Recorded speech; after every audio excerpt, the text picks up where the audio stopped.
Hello there, dreamers, and welcome back to Imagine with Royce. If you are new to my channel, hello and welcome. My name is Royce. I'm a painter, sculptor, and a collector. Today, we are going to be discussing the departure of a true Disney legend. We are saying goodbye to the one, the only, Miss Kim Irvine.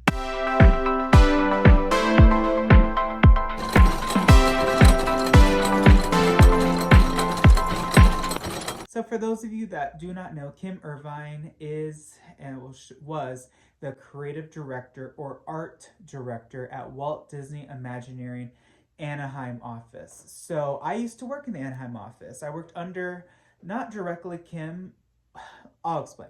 So Kim is like the head honcho, right? The head art director, but she has many other junior directors, although they're called principals or art directors themselves or seniors, that she herself accumulated and kind of more or less recruited throughout the years that she, or the decades, I should say, that she was in charge of the nurture, care, and love of Disneyland. So my art director, her name was Leslie, Leslie T. If you know, you know. She did tons of murals and stuff, and she's still there at Disney. And she reports to Kim. So there is a ladder of art directors within Imagineering, of course, everyone knows. So Kim was like the executive.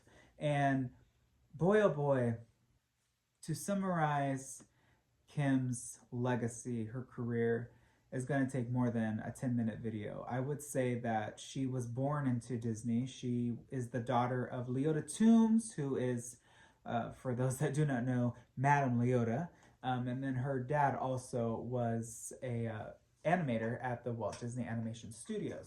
So Disney was in her blood. She was born into the Disney family. She had a sister, but oddly enough, she didn't really pursue Disney. So Kim started in 1970 at Walt Disney Imagineering, and there's lots of pictures of her from her beginnings up until now when I got to meet her. I will say that my personal interactions with Kim have been nothing but pleasant. She is a very, very kind woman, somebody that is not hesitant to give her opinion, which is the job of an art director, but also very kind and very nurturing. Her mentor, John Hinch, who was Walt Disney's right-hand man, who worked from the beginnings of Walt Disney Imagineering, really taught her and mentored her. And she, I feel like, had this overwhelming sense and, I'm not going to say pressure, but she felt the responsibility to pass on that knowledge and to pass on that tribal know-how of what makes Imagineering so spectacular.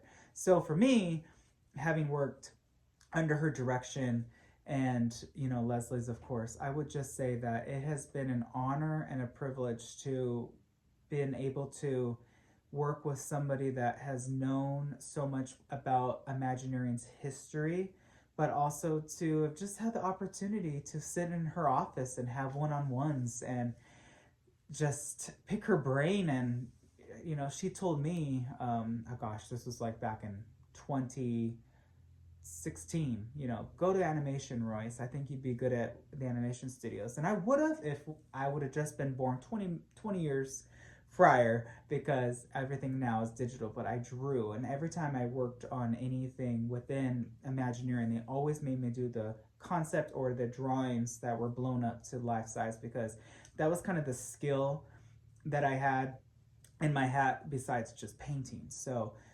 it's really sad. I'm really quite sad to see her go. Obviously, nobody can live forever. Nobody could be anywhere forever.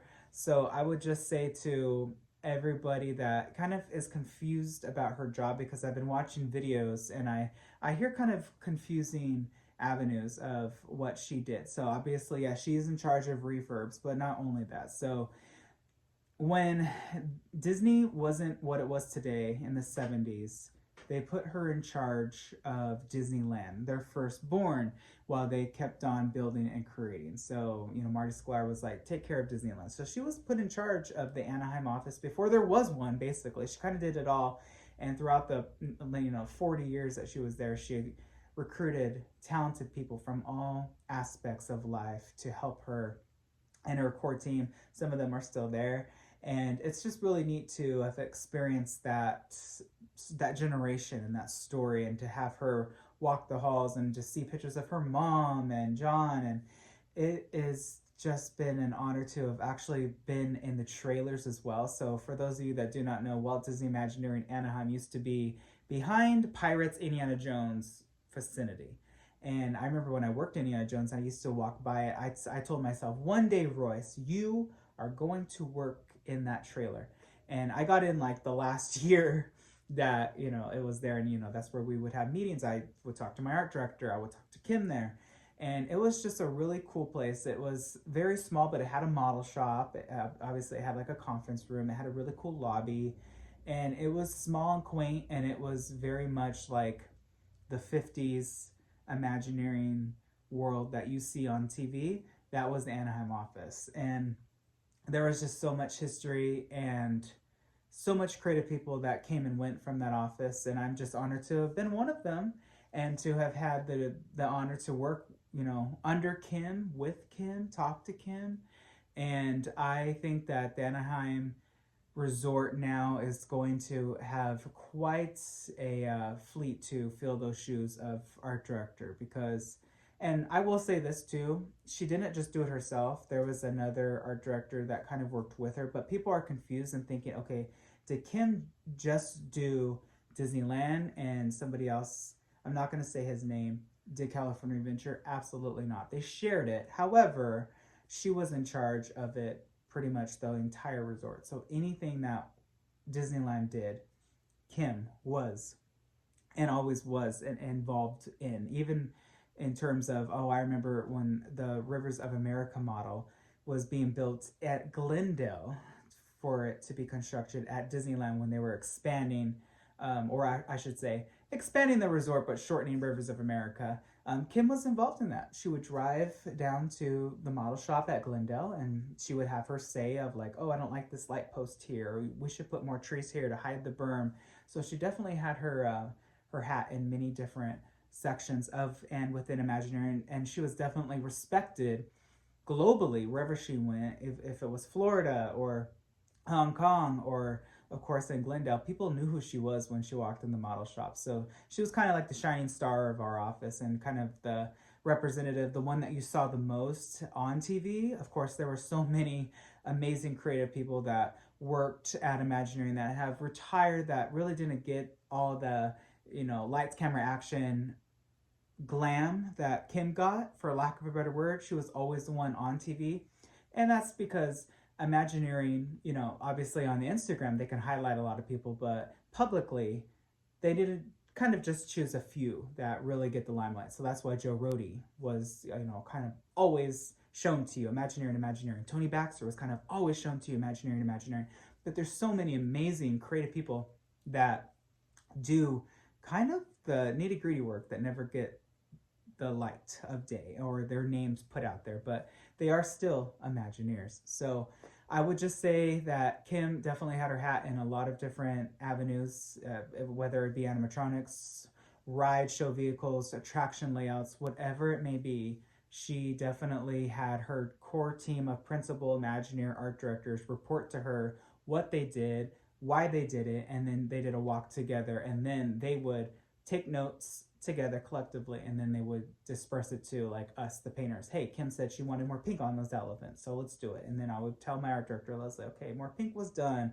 So it's just a ladder, but it was a really fun Imagineering ladder. And here is to the honor and just my respect to Kim, and I hope you have a happy retirement. It was a pleasure working there. The Anaheim office just is not going to be the same. It's so sad what Disney's doing. I hope that she retired because she wanted to, not because she made too much money and Disney couldn't afford her anymore, which is what they did to a lot of high-ups. I'm not going to name names, but I'm sure you know by this point that Disney kind of does that. It's just unfortunate, but she was a true talent, and it's just one of those things where I hope she gets honored with a window on Main Street.